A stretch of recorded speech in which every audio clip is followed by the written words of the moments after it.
안녕하십니까. 저는 한국원자력의학원에서 근무하고 있는 김진수입니다. 이렇게 캠피나 어워드에 선정되어서 발표할 수 있는 기회를 주셔서 매우 감사드립니다. 오늘 제가 말씀드릴 내용은 펫으로 마이크로 플라스틱 폴리스틸렌을 영상화한 내용으로서 JNM에 게재된 내용입니다. 발표에 앞서서 먼저 간략하게 제 소개를 드리도록 하겠습니다. 저는 한국원자력의학원에 근무하고 있고 UST 키램스 캠퍼스 전공 책임 교수를 맡고 있습니다. 2011년부터는 2년 동안 미국 NIH 클리니컬 센터에서 백창흠 박사님의 지도로 방사면역 치료 연구를 하였습니다. 현재 저희 연구 관심 분야는 방사면역 치료와 마이크로 플라스틱입니다.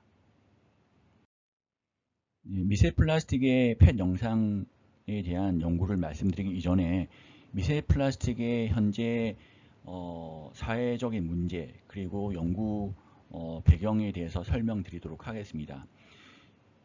호주에서 발표된 연구 보고에 의하면 한 사람이 일주일간 섭취하는 플라스틱이 신용카드 한 장 분량이다 라는 보고를 하였습니다.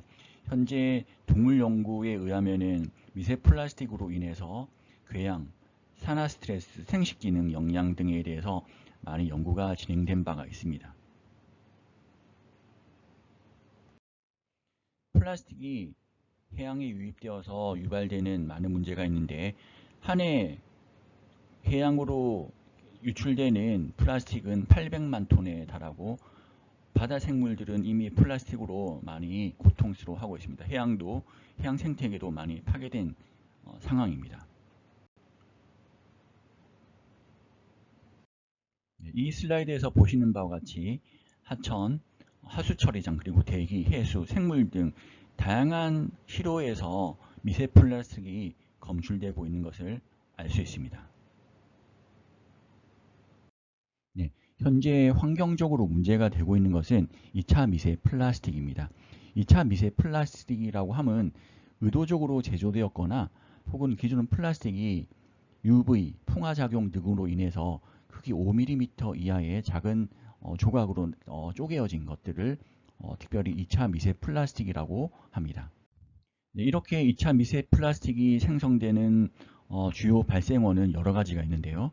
첫 번째는 섬유입니다. 그래서 세탁할 때 발생되는 이런 작은 미세 플라스틱 조각들이 세탁기를 통해서 하수 처리장을 통해서 강으로 바다로 유입되는 것들이 있습니다. 또한 다른 요인은 차량 타이어인데 운행 중에 도로 마찰에 의해서 그런 발생된 입자들이 도로 먼지로 그리고 표면수로 강으로 바다로 유입되는 것들이 있습니다. 또한 다른 요인은 환경 중에 발생되는 플라스틱 쓰레기로 인해서 이러한 플라스틱 쓰레기가 광화학적 산화로 인해서 발생되는 이런 조각들이 2차 미세 플라스틱의 주요 발생 원인들이 되겠습니다.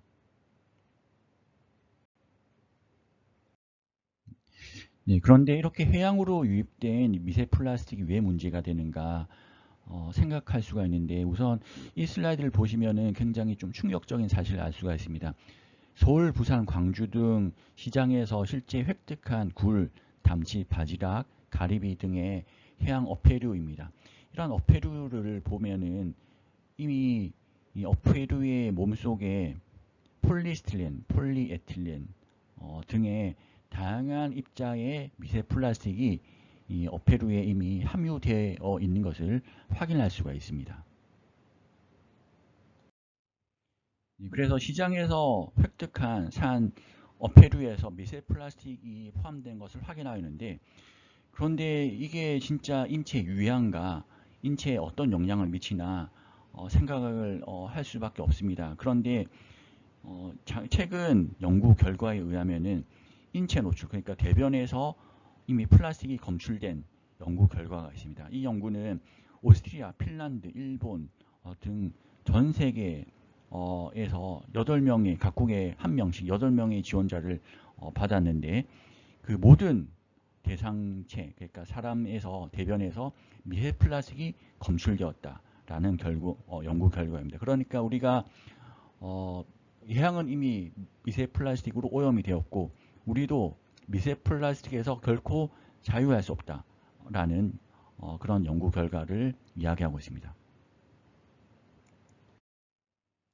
현재까지 그 플라스틱의 생체 영양 평가는 대부분 이런 상용화된 미세 플라스틱을 사용해서 제브라 PC를 활용한 연구를 수행하였습니다. 또한 마우스 실험도 최근에 수행되었는데 대부분 PS, 폴리스틸렌, 그리고 PE, 폴리에틸렌과 같은 물질들을 사용했고 장, 간에 흡수되어서 염증을 유발하는 것들, 그리고 플라스틱이 체중을 감소시킨다, 장내 미세 환경을 변화시킨다, 그리고 산화 스트레스를 유발한다 등과 같은 연구가 진행된 바가 있습니다.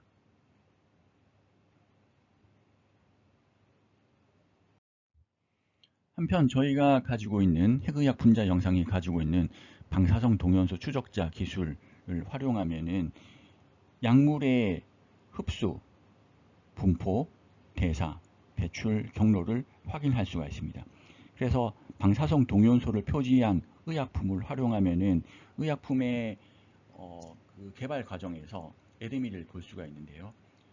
한편 다르게 생각해 보면은 미세 플라스틱에 동연소를 붙이면 어떻게 될까? 그래서 미세 플라스틱에 동연소를 붙이게 되면은 미세 플라스틱의 체내 흡수 경로를 관찰할 수가 있을 것입니다. 그래서 저희가 연구했던 것은 미세 플라스틱에 방사성 동연소 코퍼 유입자를 표시하여 미세 플라스틱의 체내 동태를 관찰한 것이 되겠습니다. 그 환경을 영상화하는 기술은 이미 핵의학 분자 영상 분야에서 많은 관심을 가지고 노력을 해오던 분야입니다. 경북대에 계신 전종호 교수님은 미세먼지에 방사성 동연소를 표지하여서 스펙트 영상을 획득한 바가 있습니다. 저희 그룹은 이러한 배경하에 양전자 방출 단층 촬영 기법 펫을 이용하여 미세 플라스틱의 흡수 경로 평가를 수행하였습니다. 미세 플라스틱으로 폴리스틸렌을 사용하였고 도타를 킬레이션 한 다음에 방사성 동연소 코퍼 유입자를 표시하였습니다. 방사성 동연소 코퍼 유입자는 반감기가 12시간이기 때문에 미세 플라스틱의 체내 경로를 24시간, 48시간까지 충분히 모니터링 할 수 있는 장점이 있습니다. 저희가 사용했던 폴리스틸렌은 크기가 0.2 마이크로미터 크기이고 방사성 동연소는 를 표지한 폴리스틸렌은 4.81 메가베크렐의 60 마이크로그램의 폴리스틸렌을 투여하였습니다. 특별히 루트는 실제 저희가 미세 플라스틱이 함유된 해산물을 먹게 되었을 것을 가정하여서 경구 투여를 하였고 이 경구 투여 후 1시간째, 6시간째, 12시간째, 24시간째, 48시간째 각각 펫 영상을 획득하여서 미세 플라스틱의 각각 장기 내 분포 위치를 추적 관찰하였습니다.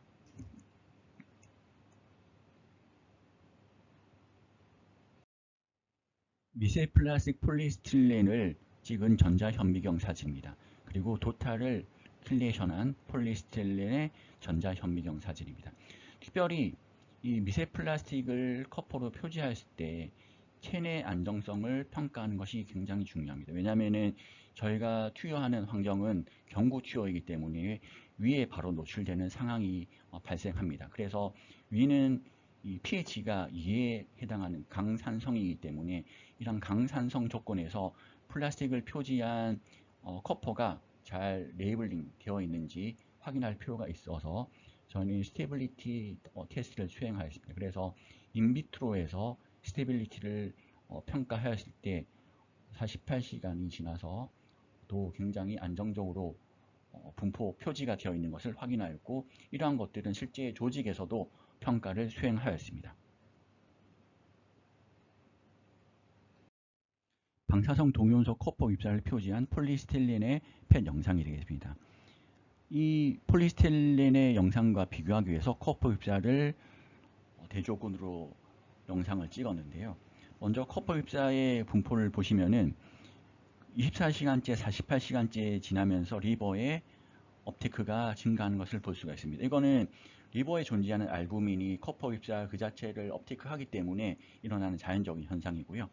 그래서 우리는 이런 커퍼 ipsa 때문에, 그러니까 커퍼 ipsa가 폴리스틸린에서 떨어져서 영상이 나온 것이 아니고 잘 붙어 있다, 표지가 잘 일어나고 떨어지지 않은 상황에서 폴리스틸린 그 자체의 영상을 찍었다라는 것을 입증하기 위해서 이러한 것들을 보여주었고, 실제 조직에서 커퍼 ipsa가 디킬레이션 되지 않은 것을 컨펌한 데이터도 있습니다.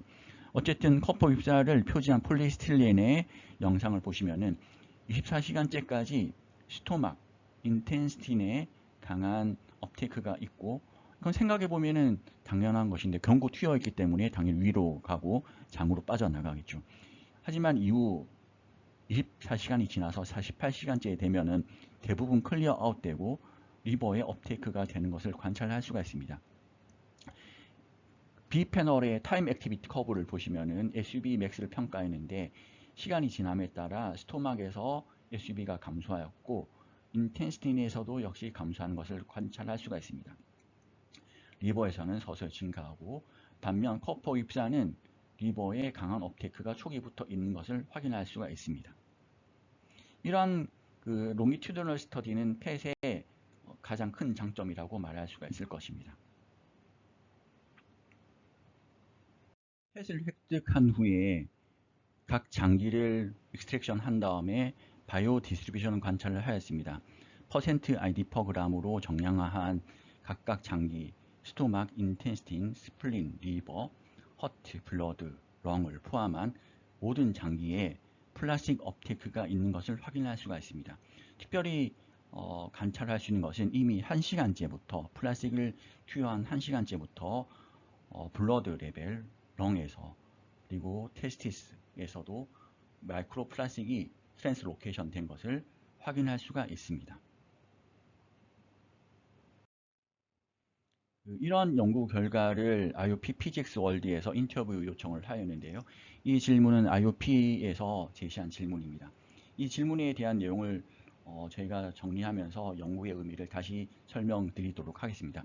이 연구가 왜 중요한가 설명인데, 일단 저희 연구는 마이크로 플라스틱을 체내 흡수 경로를 평가하였다. 그리고 1시간째 이미 전신으로 퍼져나가는 것을 관찰하였다 라는 것을 제시할 수가 있습니다. 이 다른 연구와 차별점 중요성은, 우선 저희 연구는 대부분의 연구가 형광을 컨주게이션한 플라스틱을 이용하였는데, 저희는 레이디오 아이소톱을 사용하였고 펫을 사용했기 때문에 마우스를 세크리파이스 하지 않고 체내 흡수 경로를 시간에 따라 관찰하는 것이 중요한 것이 되겠습니다. 또한 저희는 경구 투여만 했는데, 사실 흡수 경로를 생각해 보면은 흡입도 있고 피부를 통해서도 노출되는 것을 확인할 수가 있습니다. 그래서 향후에 이런 연구는 미세 플라스틱을 방사성 동력을 표시한 다음에 흡입 경로를 통해서 펫을 관찰하는 것도 추가적으로 연구할 수 있을 것 같습니다. 반면 저희가 실험에 사용했던 것은 상용화된 플라스틱을 사용했습니다. 하지만 실제 리얼월드에서는 이 세컨드리 플라스틱은 플라스틱이 UV에 의해서 마모된 그런 파편화된 조직들인데, 이러한 것들이 어떻게 체내에 흡수되어서 영향을 미치는지, 흡수돼서 그리고 대사되는지, 배출되는지, 이런 것을 평가해야 되는데, 사실 이런 세컨더리 플라스틱의 레디오 아이소톱을 레이블링하는 것은 굉장히 챌린징한 과제입니다. 이런 것들이 앞으로 더 연구되어야 할 과제인 것 같습니다. 현재 제가 수행하고 있는 미세 플라스틱 관련 연구 리스트입니다.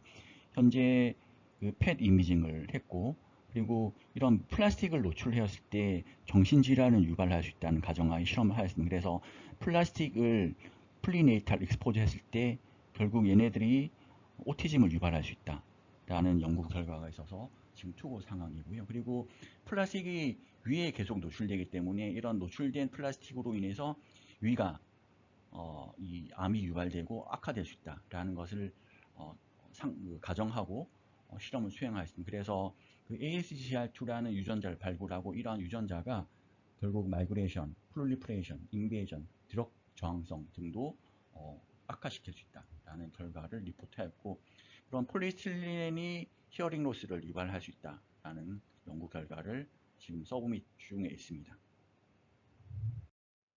관련하여 현재 특허는 9건 출원 중입니다. 저는 연구 책임을 맡은 김진수이고 저와 같이 연구를 한 분들이 되겠습니다.